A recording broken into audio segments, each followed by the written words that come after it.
ఒక human compulsory 6 to 7 hours rest తీసుకోవాలని అందరూ అంటారు కదా, అది చాలా ఇంపార్టెంట్. ఎందుకంటే ఫస్ట్ థింగ్ నేను చెప్తాను, ఎవరైనా సరే బాడీ ఫిట్గా ఉండాలనుకున్నా లేదా మజిల్ మంచిగా గ్రోత్ అవ్వాలంటే the main basic thing workout చేయాలి, డయట్ మెయింటైన్ చేయాలి, రెస్ట్ తీసుకోవాలి.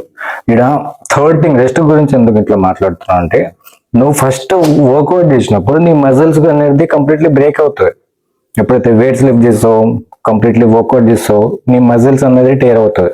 సో టేర్ అయిన మజిల్ ఎప్పుడు రీబిల్డ్ అవుతుంది అంటే, ఫస్ట్ థింగ్ నువ్వు వర్కౌట్ చేస్తున్నావు, మంచిగా డయట్ తీసుకుంటున్నావు, ప్రోటీన్ ఇంటేక్ చేస్తున్నావు, ఓకే.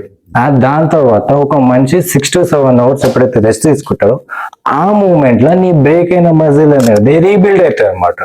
నువ్వు కనుక కంప్లీట్లీ రెస్ట్ తీసుకోవడం చాలా వరకు మానేసినావు అనుకో, ఈ వర్క్ ఉంది, ఆ వర్క్ ఉంది, బిజీ షెడ్యూల్ ఉందని చెప్పేసి, ఆ తర్వాత డెఫినెట్లీ ఒక మనిషికి కనుక కావాల్సిన రిలాక్సేషన్ కనుక లేకపోతే నువ్వు బ్రేక్ అయిన మజిల్ ని మళ్ళీ రీబిల్డ్ చేయలేవు.